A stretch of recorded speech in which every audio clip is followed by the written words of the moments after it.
e hoje a gente vai começar a nossa série. E antes da gente trabalhar o tema de hoje, eu queria fazer algumas pequenas e breves observações sobre a epístola de Tiago como um todo, né? Ela é chamada de a primeira epístola das epístolas gerais. O que são as epístolas gerais? A gente tem várias epístolas no Novo Testamento. Algumas delas são bem específicas, direcionadas à igreja, a uma igreja específica, não é? Por exemplo, a igreja de Colossos, a igreja de Filipos, não é?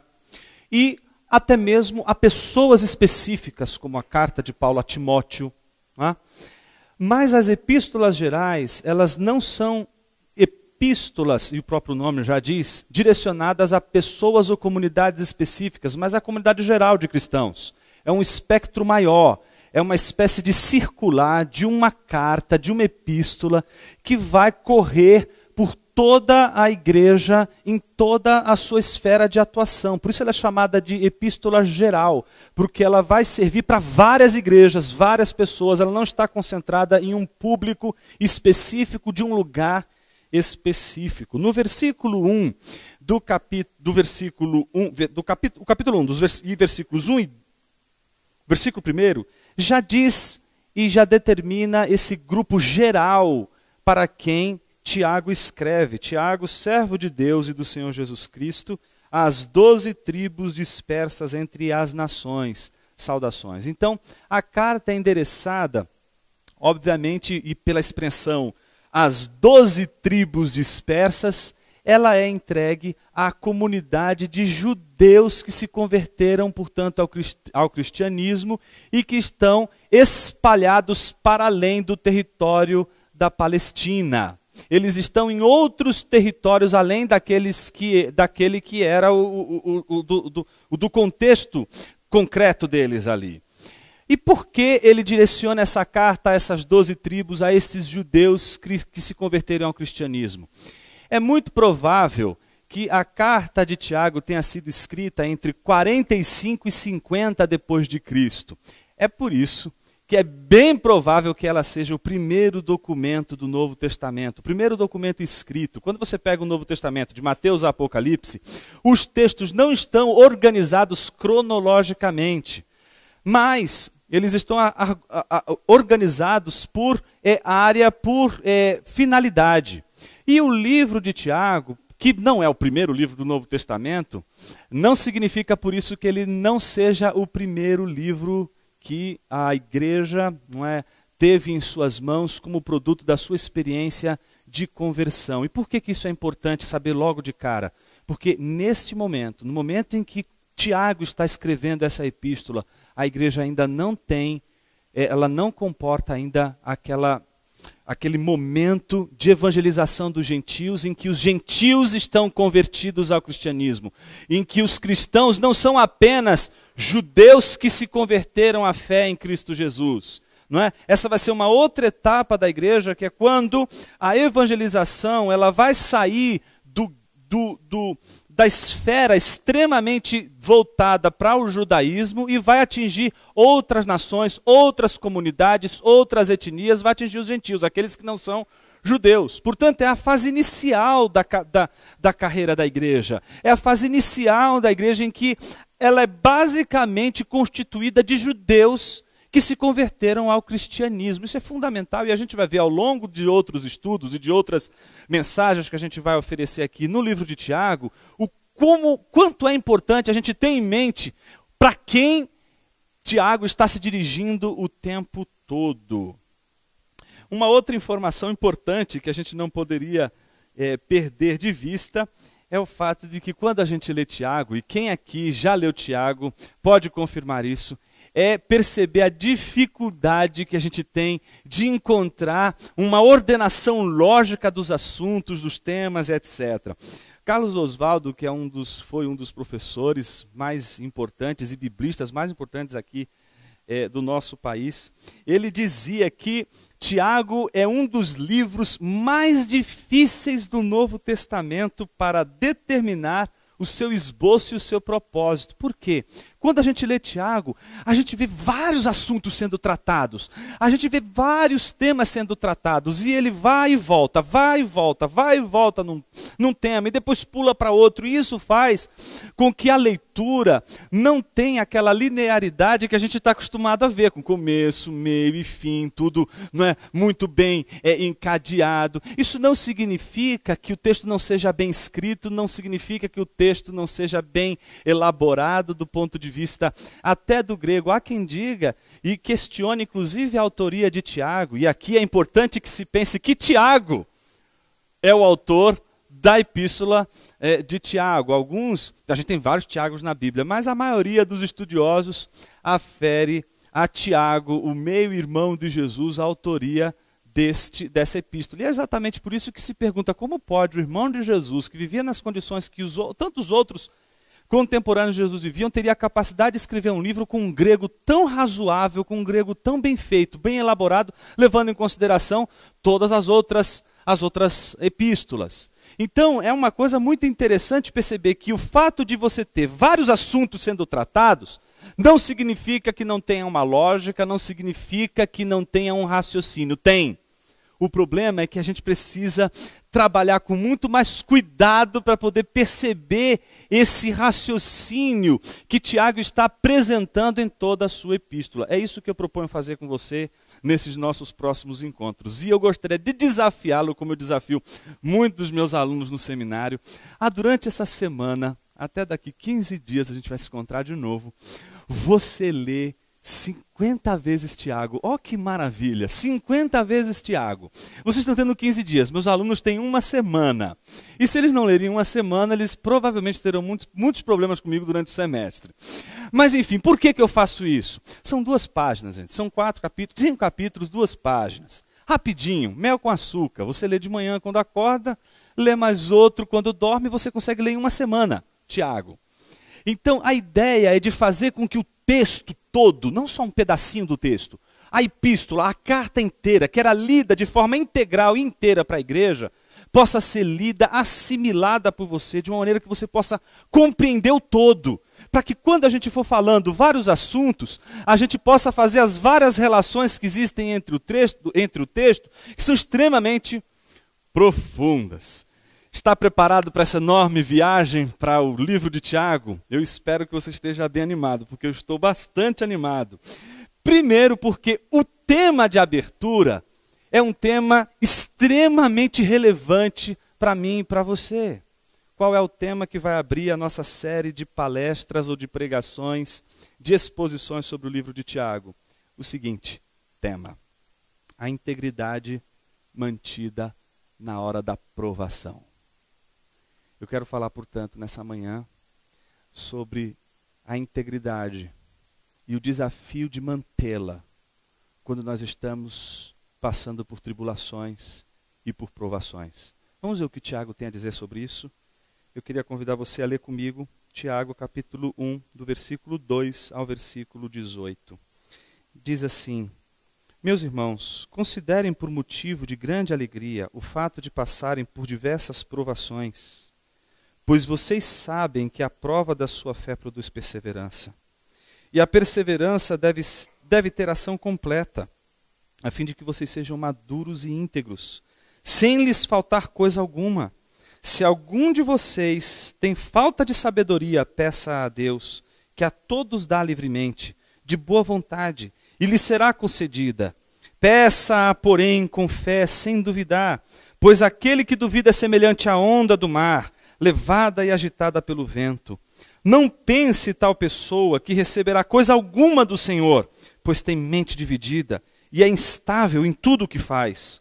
O irmão de condição humilde deve orgulhar-se quando estiver em elevada posição, e o rico deve orgulhar-se caso passe a viver em condição humilde, porque o rico passará como a flor do campo, pois o sol se levanta, traz o calor e seca a planta, cai então a sua flor e a sua beleza é destruída.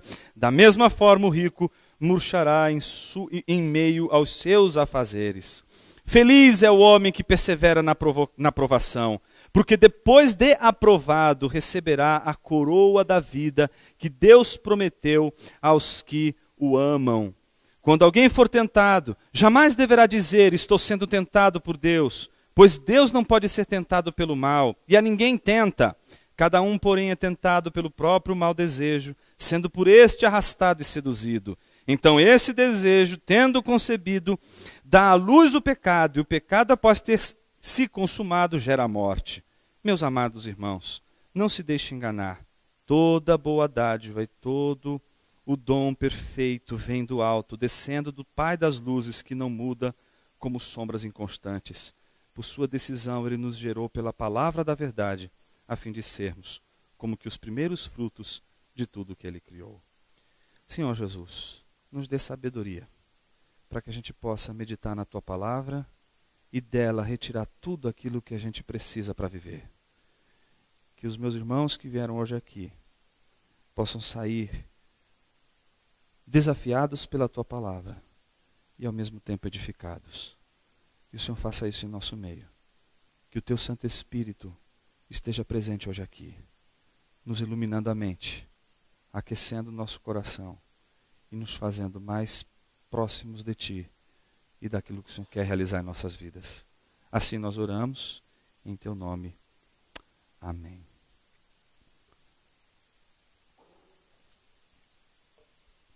Num livro muito interessante chamado Liderança e Integridade, Ronaldo Lidório diz uma coisa incrível. Ele diz assim: somos treinados para agir bem, mas não para reagir bem. Um líder, porém, é medido por suas reações. Se as ações demonstram planejamento, as reações demonstram valores. Quando a gente planeja, a gente age de acordo com nossos planejamentos. Mas e quando as coisas acontecem de uma tal forma que todo o planejado parece ruir diante dos nossos olhos e nos deparamos com o imponderável, com o inesperável, o inesperado? Qual é a nossa reação? É aquilo que nós não contávamos, é aquilo que não estava em nossos planos, é aquilo que nós não esperávamos. Tínhamos traçado uma ordem para a nossa vida, tínhamos traçado um caminho, e este caminho começou a dar certo, as coisas começaram a funcionar, então começamos a fazer planos, e fazemos planos o tempo todo, e as coisas começam a acontecer, e boa parte dos nossos planos parecem dar certo, parecem se concretizar, e a gente começa a ficar animado, a gente começa a ficar feliz, as coisas estão dando certo, até que num determinado momento, vira-se a mesa, vira-se o jogo, e todo o nosso plano parece cair por água abaixo, toda a nossa estratégia, toda a nossa sabedoria para traçar um caminho para que a gente pudesse ser feliz, parece agora estar fadado ao fracasso. Nós estamos diante do inesperado, estamos diante do imponderado, e diante disso requer uma ação, ou melhor, uma reação. Nessas horas, a gente reage não com base ao que a gente planeja, a gente sempre reage de acordo com as nossas crenças, de acordo com os nossos valores. Uma pessoa sempre reage bem a algo que não se espera, não porque naquele momento ela simplesmente estava no seu script. Não, ela reage bem, e se ela reage bem, é porque ela tem valores, ela tem crenças, que na hora em que os planos, na hora em que a história vira do avesso, na hora em que o mundo parece virar e ficar ao contrário, ela consegue a serenidade, a capacidade de, no meio de toda aquela discussão, ter a sabedoria para equacionar tudo aquilo de uma maneira em que ela possa reagir sem reagir mal. Me parece que as provações são isso em nossa vida. Provações são aqueles momentos em que nos advém, que a gente não consegue explicar o porquê. Se temos um Deus tão bondoso, se temos um Deus que cuida tanto da gente, por que a provação nos atinge? Por que a provação chega até nós? Por que as coisas acontecem conosco quando isso tudo nos advém? Então toda essa inquietação, ela surge exatamente do fato de que a provação, no mínimo, engendra em nós uma capacidade de pensar sobre a nossa vida, sobre os rumos que nós estamos dando em nossas vidas. E é interessante como Tiago abre a sua epístola, exatamente lidando com uma comunidade de judeus que se convertem ao cristianismo, a sua maior parte, obviamente, de pessoas que têm uma vida religiosa, têm uma vida de referência, ou tomando Deus como referência, mas que ao mesmo tempo, diante das provações, diante de situações adversas, têm agido de uma maneira que não corresponde com a fé em Deus. É muito interessante como uma provação revela quem nós somos. Na provação, você tem o reflexo da tua identidade. Na provação, você descobre quem você realmente é. A provação te diz sobre seu caráter, diz sobre sua fibra, diz muito sobre quem você é. A provação é a melhor maneira que a gente tem na nossa vida para descobrir quem nós somos, o autoconhecimento que vem a partir da provação. E isso é algo do qual nenhum ser humano está livre. Nenhum ser humano está livre de provações. Nenhum ser humano está livre de tribulações. A grande pergunta não é como nos livramos da tribulação, porque dela não nos livramos. A pergunta é como nós enfrentamos, como lidamos com a provação, como lidamos com a tribulação. E Tiago faz uma afirmação que não é muito óbvia. Ele começa a sua afirmação no versículo 2 dizendo o seguinte: considerem motivo de grande alegria o fato de passarem por diversas provações. Olha que mensagem maravilhosa. Considere alegre, feliz a sua vida por conta das provações. Não é? Tiago parece que não está vivendo muita provação. Vamos mandar um pouquinho para ele, porque parece que o que ele está dizendo não parece condizer com a realidade. O que a gente quer parece que é se livrar da provação. A gente quer abandonar a provação, porque a gente equaciona mais ou menos assim. Provação é mal, é triste, é tristeza, é sentimento de abandono, insegurança, é instabilidade. Não é? Então a gente não quer a provação, a gente quer se livrar da provação, porque a provação é algo que parece nos puxar para baixo, nos puxar para o mal. Então a gente não quer a aprovação, então a gente não consegue encontrar na aprovação uma potência para a felicidade, uma potência para a alegria. Para a gente isso é contraditório.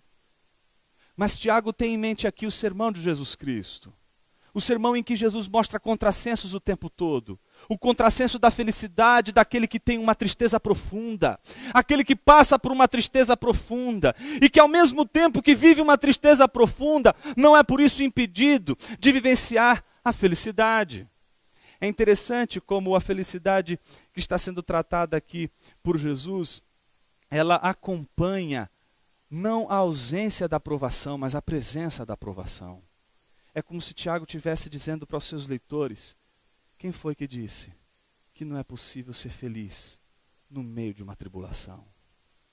Quem foi que disse que não é possível encontrar alegria na maior prova da sua vida? Quem foi que disse e te fez acreditar que a provação é o fim de tudo? Quem foi que te fez acreditar que a provação é exatamente a tua ruína? Quem foi que te fez acreditar que a provação é o fim da caminhada? Dali não há mais solução, dali não há mais saída, não há nada de bom para se tirar da provação.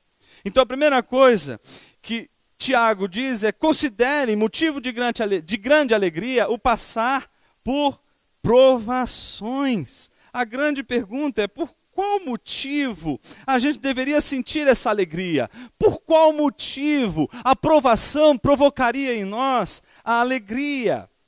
Veja que coisa interessante. Ele diz o seguinte: meus irmãos, considerem motivo de grande alegria o fato de passarem por diversas provações. A primeira coisa, não é por uma provação, não. Você está pensando que é uma só? São várias provações de diversos tipos, de diversas maneiras, em diversas épocas, em diversos contextos. Então não é uma só, são várias. E o que ele está dizendo é: considere motivo de alegria o passar por essas diversas provações. Pois, veja como ele conclui, vocês sabem que a prova da sua fé, e é interessante, essa palavrinha prova, é a palavrinha dóquimos, que é diferente de provação. Não é a prova da aprovação, é a prova da aprovação, da confirmação. É como se Tiago estivesse dizendo assim: vocês têm que ter motivo de grande alegria, o fato de passarem por provações, pois vocês sabem que o que confirma a fé de vocês, o que faz a fé de vocês serem legítima, o que legitima, o que autentica, o que faz você ser um cristão autêntico, o que faz você ter uma fé autêntica, é exatamente essa resistência, essa paciência, essa perseverança na hora da provação. Veja o que ele diz: pois vocês sabem que a prova da sua fé produz perseverança, e a perseverança deve ter ação completa, a fim de que vocês sejam maduros e íntegros, sem lhes faltar coisa alguma. É interessante como o que Tiago está dizendo aos seus leitores é de que eles precisam, de alguma forma, desenvolver em suas vidas uma espécie de olhar para a provação como uma possibilidade de provar, de autenticar, de confirmar a sua fé. A nossa fé é provada na provação. A nossa fé só pode ser confirmada na provação. Por isso existem duas expressões, dóquimos e adóquimos. Dóquimos é quando a tua fé é aprovada. Adóquimos é quando a tua fé é reprovada. 2 Timóteo capítulo 2, versículo 15, a palavra de Deus diz: procura apresentar-te a Deus dóquimos, aprovado, como obreiro que não tem do que se envergonhar, que maneja bem a palavra da verdade. Dóquimos é a palavra da aprovação, da confirmação. Aquilo que está sendo confirmado é genuíno, é legítimo. Ou seja, o teu cristianismo, a tua vida cristã, ela é confirmada na provação e não fora dela. É na provação que a tua fé é confirmada. É na provação que a tua comunhão com Deus é confirmada. É na provação que a tua fidelidade a Deus é confirmada. É na provação que o teu amor a Deus é confirmado. É na provação que a tua dedicação, a tua piedade, a tua firmeza na palavra de Deus é confirmada. É na provação que se mostra exatamente a genuinidade da nossa fé, a veracidade da nossa fé. Por isso a provação é a única possibilidade de a gente ter motivo de alegria, motivo de saber que diante da tempestade, diante da tribulação, a nossa fé não nos abandona, pelo contrário, ela nos serve como fundamento para ver o mundo inteiro abalar e ainda assim permanecermos em fé, ainda assim permanecermos edificados, ainda assim permanecermos firmes. A grande pergunta é como manter essa firmeza na hora da provação. E o nome disso é integridade. Integridade é da palavra inteiro, é aquilo que não é pela metade, aquilo que não é parcial, aquilo que é total, aquilo que é pleno. É exatamente essa experiência de manutenção da fé na hora da provação que vai te colocar inteiro na provação. A única coisa que te coloca inteiro na provação é exatamente a integridade. E a integridade é o coração inteiro na provação. Jesus passou uma das provações mais terríveis que um homem poderia passar. E ele convida alguns homens para passar essa provação com ele num jardim. É o jardim das aflições de Jesus. Jesus está ali e ele ora com os seus discípulos. Ele diz aos seus discípulos: vocês têm que orar, porque se vocês não orarem, vocês vão cair em tentação. E o que acontece? Jesus começa a orar enquanto os discípulos... Essa é a melhor maneira de a gente resolver os nossos problemas na hora da provação: dormir. Não tem coisa mais interessante do que dormir na hora em que o mundo todo está caindo à nossa volta. Não tem coisa mais interessante do que a gente se alienar quando o mundo à nossa volta está em chamas.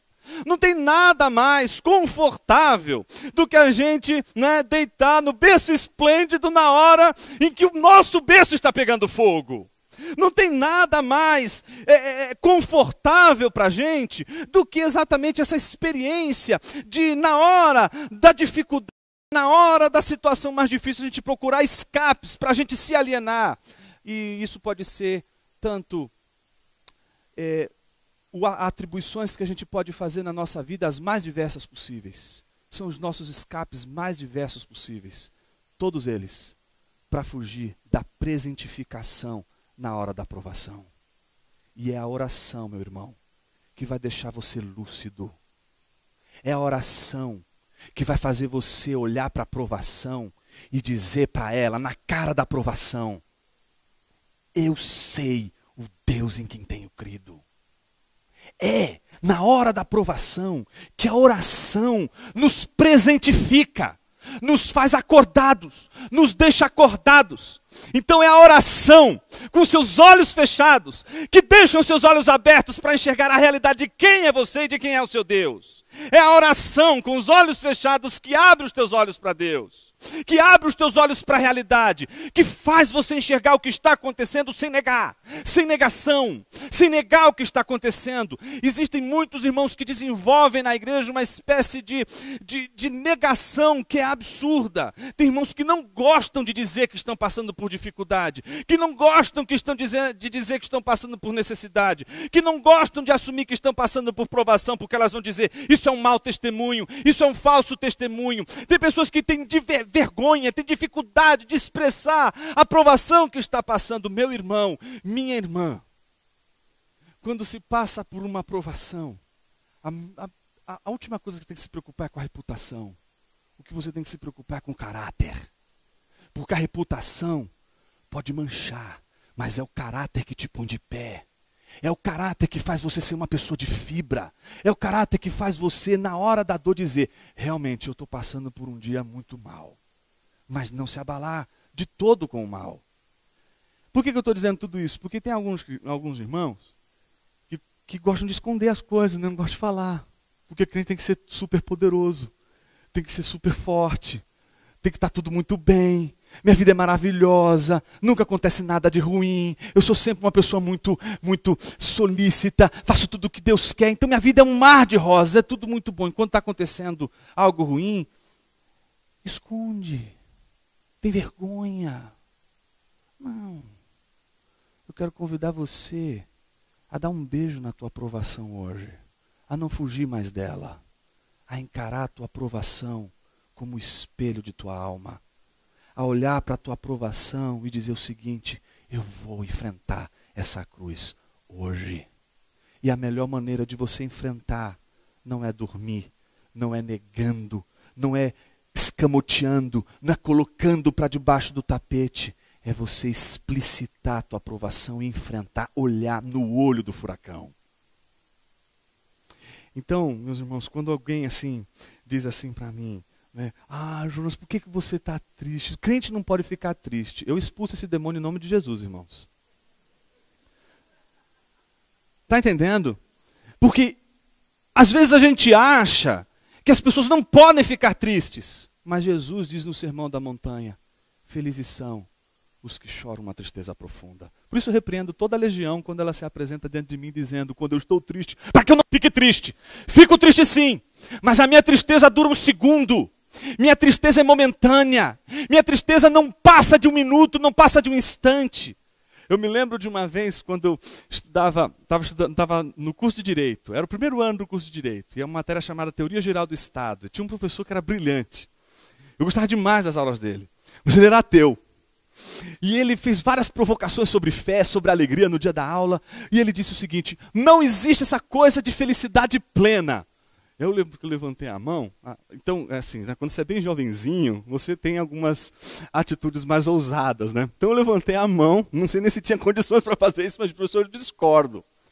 E o tratamento era assim: pois então, doutor, fundamente sua tese. E eu disse assim: porque eu sou uma pessoa plenamente feliz. E dei uma gargalhada. Meus amigos do lado começaram a rir. Eu falei: bom, agora eu vou esperar a bronca, né? Para minha sorte, tocou o sinal, acabou a aula, foi todo mundo embora. Peguei minha mochila, pus nas costas e fui embora. Dali a pouco, quando eu olho para trás, quem que era? O professor lá na cafeteria. Escuta, eu quero conversar com você sobre esse negócio de felicidade plena. Não fuja de mim. Eu quero os argumentos. Meus irmãos, eu não sei te dizer de onde veio aquela sabedoria. Hoje eu tenho a certeza que ela veio do alto, do Pai das luzes, que ilumina a nossa mente na hora da provação, que faz a gente enxergar o que a gente não consegue enxergar na hora da provação. E eu olhei para ele e disse assim, ele estava com um cigarro, bem fumando, pagou o cigarro para me ouvir. Eu disse assim, professor, sabe qual é a diferença entre eu e o senhor? Com todo respeito, o senhor é uma pessoa infeliz. E que tem momentos de felicidade. São só momentos. Duram um segundo. Duram um instante. Eu, professor, sou uma pessoa plenamente feliz. Mas que tenho momentos de tristeza. São só momentos. Duram só um instante. Quem é você, meu irmão? Quem é você? Uma pessoa triste, com momentos de alegria, alegrias que você pode sentir em poucos momentos, momentos fugazes, ligeiros, ou você é o contrário, uma pessoa feliz, mas que enfrenta não uma, não duas, mas diversas provações que duram instantes. Elas passam, mas você persevera, você permanece firme. Vem uma, vem duas, vem três, vem a tristeza junto, vem até a incredulidade, vem, mas elas duram um instante, elas duram um momento, elas passam, elas são superadas, elas são vencidas. A gente vira a página e a gente constrói uma nova história, e a gente inicia uma nova história, e a gente vai levando a vida e vai conduzindo a nossa vida de vitória em vitória, mas ao mesmo tempo também de provação em provação. Então chega de ouvir só mensagem de vitória em vitória. E agora escute, de provação em provação. Acho que eu vou fazer um programa de TV um dia, vai ser exatamente esse. De provação em provação. Vai ter uma adesão incrível.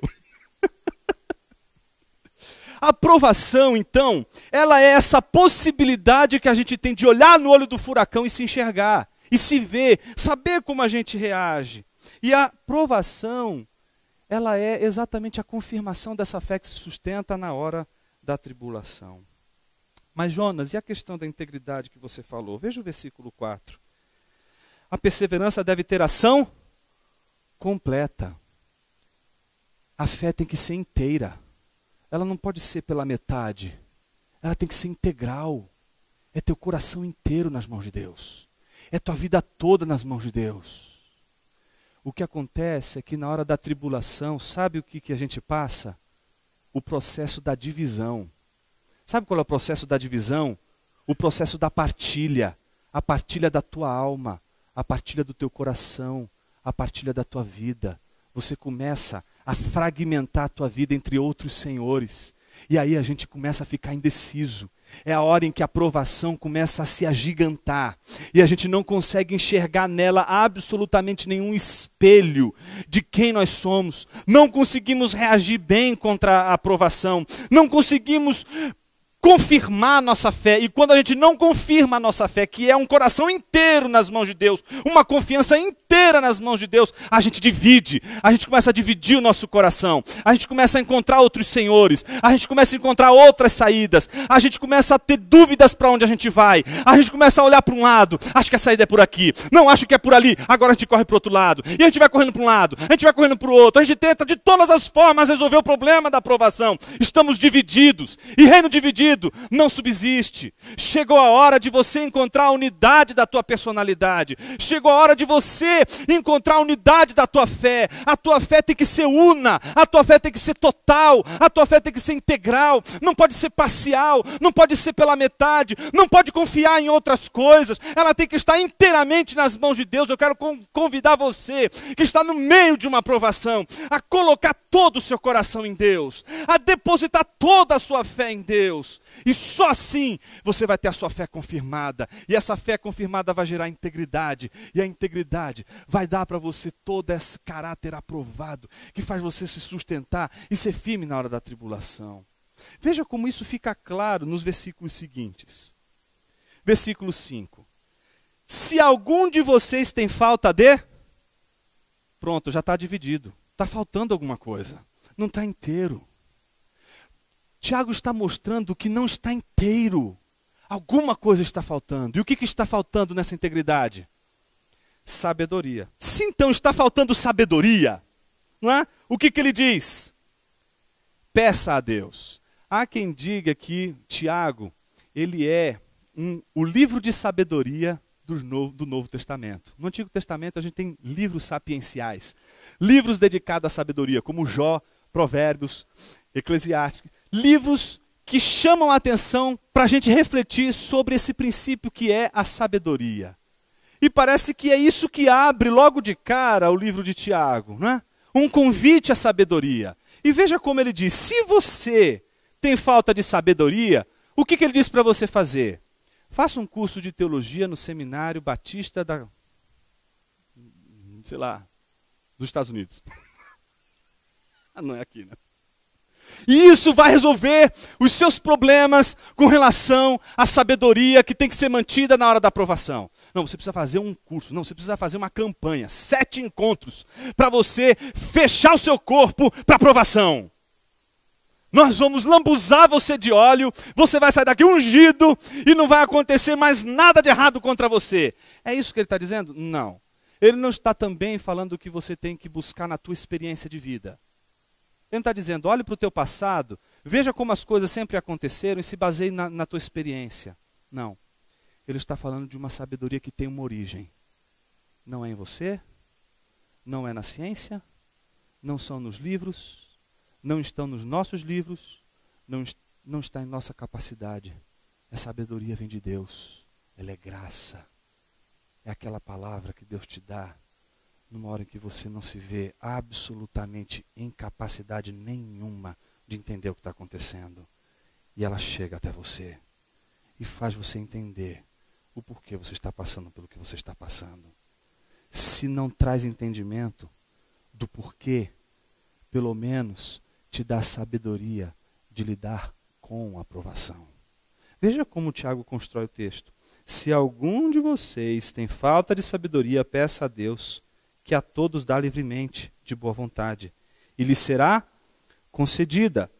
Peça-a, porém, com fé, e logo em seguida sem duvidar. Aqui não é aquela dúvida da ignorância sobre algum assunto. Sabe quando a gente tem algum assunto que a gente desconhece e a gente não consegue acreditar, ou não consegue entender, melhor dizendo? Então a gente tem uma dúvida. Professor, eu tenho uma dúvida, eu tenho uma questão. Mas tampouco deve ser considerada aquela dúvida de Tomé. Olha, se eu tocar, aí eu vou acreditar. Ainda não é essa a dúvida. Essa dúvida aqui é aquela dúvida da insegurança. É aquela dúvida do seguinte, a aprovação está aí. Existem zilhões de coisas que você pode fazer para se livrar dela, só que você não sabe para onde você vai. Eu estou em dúvida. Eu não sei para onde eu vou. Eu não sei qual caminho seguir. Essa experiência da dúvida, no meio da aprovação, faz com que a gente se sinta, veja o que ele diz, pois aquele que duvida é semelhante à onda do mar, levada e agitada pelo vento. Faz a gente se sentir assim, de um lado para o outro, no meio de uma tempestade, sendo arremessado para vários caminhos, diversos caminhos. A gente não consegue a integridade, a gente não consegue o caminho, a gente não consegue a linha para seguir, a gente não consegue achar o fio da meada, a gente está perdido. E para quem está perdido, todos os caminhos são possíveis, todos os caminhos são viáveis. Chega a hora em que é preciso você ter a certeza, e essa certeza, ela só vem com a fé. A dúvida só vai aumentar as possibilidades. A dúvida só lhe vai acrescentar variantes. A dúvida só vai lhe acrescentar outras possibilidades. Mas a fé vai te mostrar um só caminho. A fé vai te dar a certeza do caminho que precisa ser trilhado. Isso é tão verdade, irmãos, que no versículo 7 ele diz o seguinte: não pense tal pessoa que receberá coisa alguma do Senhor, pois tem mente dividida, dipsikos, não é? A psique dividida, a mente dividida. Existe uma duplicidade na mente. A gente não consegue saber para onde a gente vai. Eu vou para isso ou vou para cá? Para onde que eu vou? Eu não sei o que eu faço. Eu estou perdido. A integridade, ela é exatamente a unidade da mente. É a mente unificada. É a mente que encontra o caminho. É a mente que sabe onde tem que chegar, sabe para onde tem que ir. Tiago está apelando para a unidade da mente, para a unidade da alma, para a unidade das nossas escolhas, da nossa decisão, do que a gente precisa fazer ou simplesmente não fazer. Em seguida, acontece algo muito curioso.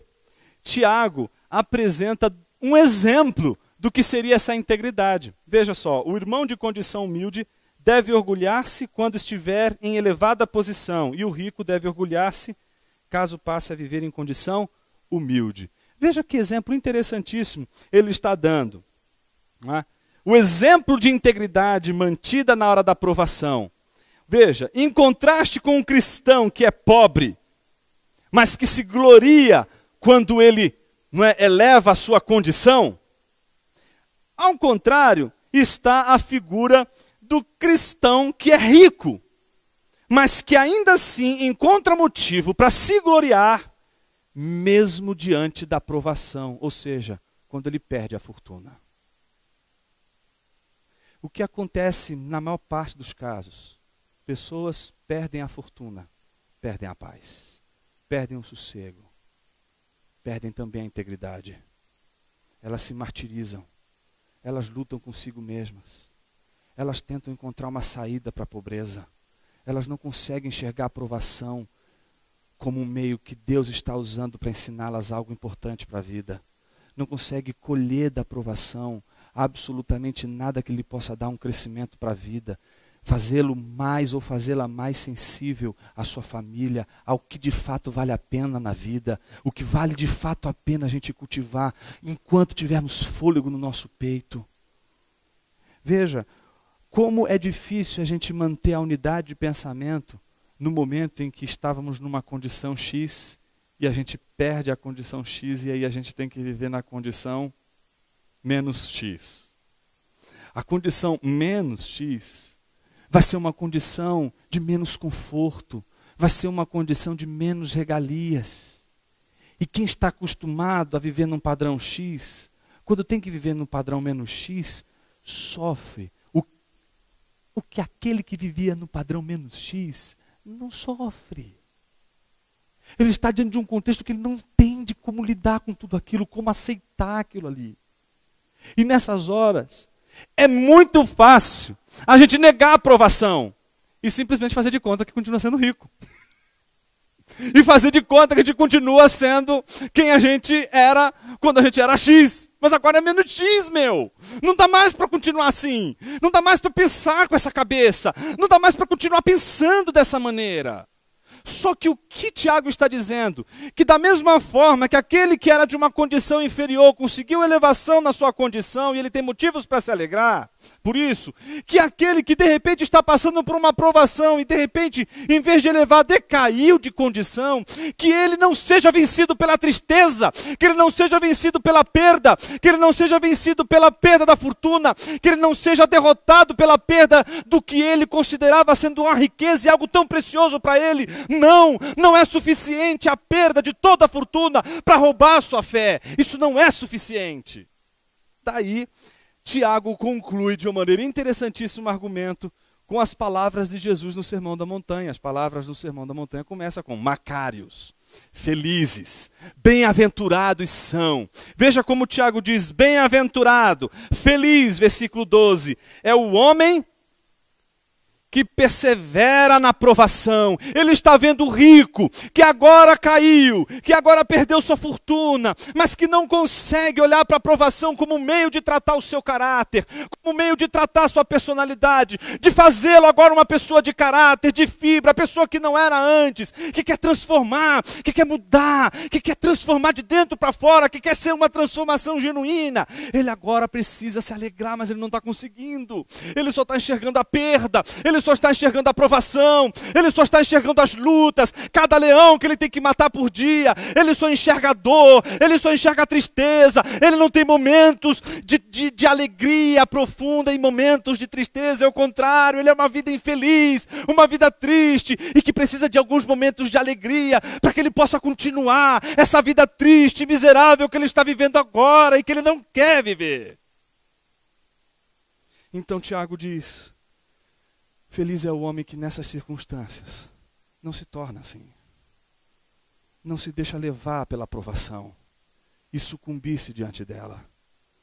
Pelo contrário, ele persevera na provação, ou seja, ele mantém a paciência, ele se mantém firme, porque depois de confirmada a fé, depois de aprovado, ó Docnos aí, depois de aprovado, ele recebe o prêmio, a coroa da vida, que Deus prometeu àqueles que o amam. Nesse caso aqui, o rico está dividido entre dois senhores. A mente dele está duplicada. Ele não é íntegro. Ele está dividido entre o Deus e a riqueza. Quem ele vai amar mais? A coroa da vida é prometida àqueles que amam a Deus. O êxito, a vitória sobre a provação é prometida àqueles que amam a Deus sobre todas as coisas. A beleza do texto está exatamente na conclusão, que é a conclusão da nossa mensagem de hoje. Quando alguém for tentado ou provado, jamais deverá dizer: estou sendo tentado por Deus. Pois Deus não pode ser tentado pelo mal, e a ninguém tenta. Cada um, porém, é tentado pelo próprio mau desejo, sendo por este arrastado e seduzido. Então esse desejo, tendo concebido, dá à luz ao pecado, e o pecado, após ter consumado, gera a morte. A grande pergunta é: em que Tiago estava pensando quando escreveu isso? Sobre a tentação na hora da provação. E logo depois de falar sobre o rico, essa história toda. Eu queria convidar você rapidamente a abrir sua Bíblia em Tiago, capítulo 5, versículo de número 11. Em que Tiago estava pensando quando estava dizendo tudo isso? Provavelmente ele estava pensando exatamente numa pessoa importantíssima da Bíblia. Um dos que perfazem essa literatura sapiencial, essa leitura da sabedoria. Veja o que diz o versículo 11. Como vocês sabem, nós consideramos felizes aqueles que mostraram perseverança. Vocês ouviram falar sobre a perseverança de Jó e viram o fim que o Senhor lhe proporcionou. É nisso que Tiago está pensando quando ele está dizendo todas essas coisas. Que é possível alguém que ama a Deus, e a Bíblia diz que era íntegro, reto, que teme a Deus, e que se desvia do mal, e que não teve pecado, não cometeu nenhum delito, não é? Este é um homem íntegro, ele passar por provação. Num dia, ver sua casa, a casa de seu filho mais velho, lotada com seus irmãos, cair sobre eles. Num dia ver seus filhos todos sendo ceifados. Mas veja, não é só filhos quaisquer. Que pai aqui não lutaria e não se realizaria tendo vários filhos ao perceber que esses filhos estão unidos e vivem em comunhão e harmonia, independente do pai e da mãe? Que pai aqui não ficaria feliz por saber que, puxa, se eu morrer, eles vão continuar amigos, eles vão continuar felizes, eles vão continuar se amando.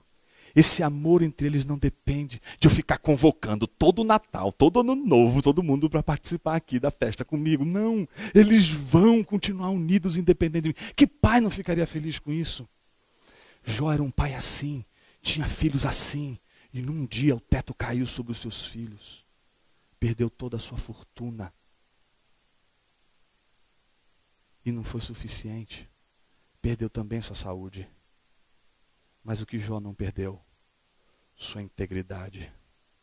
Eu quero falar nessa noite para aqueles que perderam a integridade, que estão com o coração dividido, estão com a mente dividida, estão com o interior dividido, estão tomados por uma dúvida e uma insegurança que os arremete de um lado para o outro, sem dar um caminho para a vida. Eu quero falar para você nessa manhã sobre um homem que foi rico, perdeu tudo, ficou enfermo, quase à beira da morte,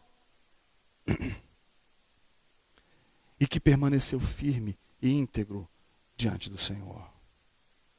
Talvez você esteja passando por situações em que você olha e diga assim: olha, quando eu estou passando por alguma provação, eu vou ler Jó, porque eu até me sinto mais aliviado.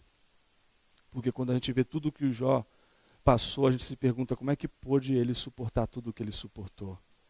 E existe uma resposta para isso, meu irmão. Ele suportou isso por causa da fé inteira no Senhor Jesus. Onde está a tua fé, meu irmão? Onde está o teu coração? Onde está toda a tua confiança? Se a gente olha para o exemplo de Jó, a gente vai ver que uma das coisas que mais nos assombram é o fato de que é Satã que aparece no meio da tentação ali, né? No meio da situação ali, para dizer o seguinte: observaste meu servo Jó? Foi isso que aconteceu? Não. Não foi Satanás que chegou ali e disse, olha lá o Jó como que... Não. Satanás chegou quietinho. Ficou ali quietinho, não está mexendo com ninguém. Só está ali presente. E aí Deus faz assim. Observaste meu servo Jó? Homem íntegro, fiel e que se desvia do mal. Meu irmão, pensa aí, eu não vou nem citar nomes, né? Mas pensa aí no cenário político do nosso Brasil. Pensa num político aí, né, que você conheça, que pode ser vários aí, né? De vários partidos aí. Mas pensa num aí, né, confiável.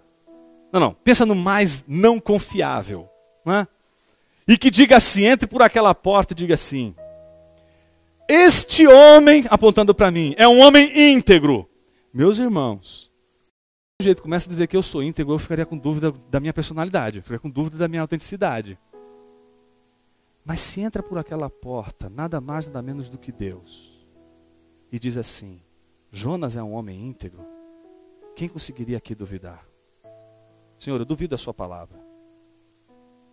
Tudo bem que eu não conseguiria acreditar. Mas, o que é mais importante de tudo isso? O testemunho de Deus sobre Jó. Tem gente que não se contenta com isso e quer encontrar um pecado em Jó, mesmo quando Deus diz que o cara é íntegro e não fez nada de errado. Tem gente que tenta encontrar um erro em Jó. Jó não tem erro, irmão. O erro que o Jó tem é o erro que todos os seres humanos têm, que nascer em pecado. Mas o pecado venial, o pecado diário, Jó está ali firme. Ele é um homem íntegro, ele se desvia do mal.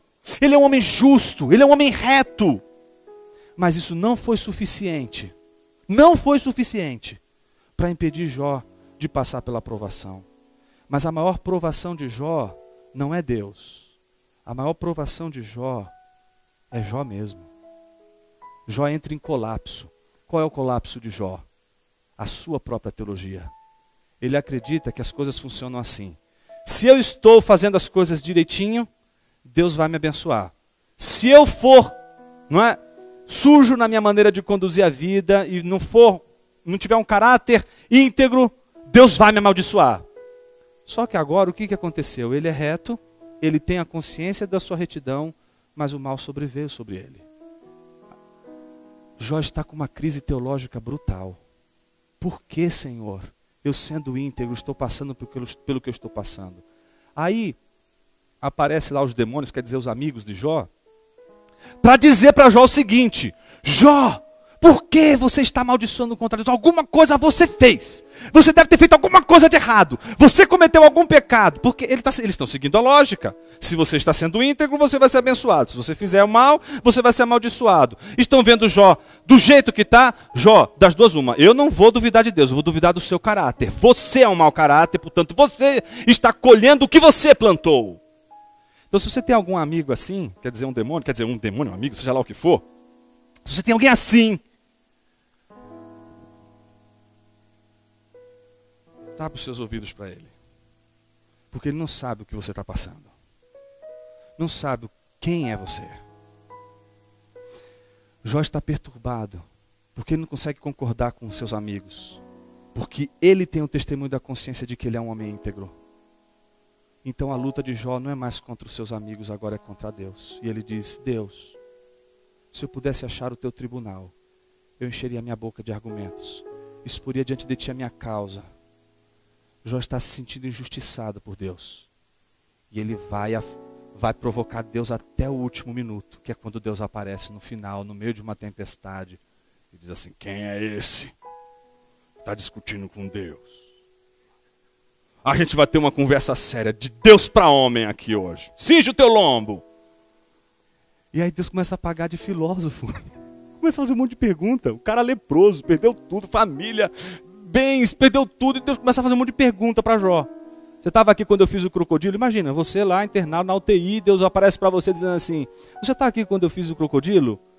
Oh Deus, peraí. Porque o que a gente esperaria? Um Deus que aparece no meio da tempestade. Ô, meu bebezinho, você está chorando, está sofrendo, deixa eu pegar você no colo, deixa eu cuidar de você. É isso que a gente esperaria. Mas o que Deus faz é outra coisa. Deus olha para Jó e diz assim, fica firme agora que você vai ouvir o que você não ouviu até agora. Só pergunta. Deus não dá uma resposta. Você estava aqui quando eu fiz o crocodilo? Você estava aqui quando eu fiz os mares? Quantas estrelas tem no céu? Jó, quantas nuvens tem no céu? Jó, você sabe quantas areias tem no mar? E começa a fazer perguntas, assim, desse tipo. Perguntas que minha filha faz e que eu só sei dizer uma coisa para ela. Não sei, não sei, não sei, não sei, não sei, não sei, não sei. Não tenho resposta para essas perguntas. E quando Jó ameaça dizer, Senhor, eu falei, não terminei. E aí vem a outra bateria de perguntas, que Jó só pode dizer, não sei, não sei, não sei. No final de tudo é como se Deus estivesse dizendo a Jó, pegue todas aquelas suas questões sobre a sua aprovação e junte a elas. Você não precisa saber o motivo do porquê você está passando pelo que você está passando. Você só precisa crer que o seu Redentor vive. E foi nessa hora que o Redentor de Jó apareceu. Aquele Redentor viveu. E sobreviveu à morte. Morrendo em nosso lugar. Na cruz. Nos redimindo. Nos ensinando que é possível redimir através do sofrimento.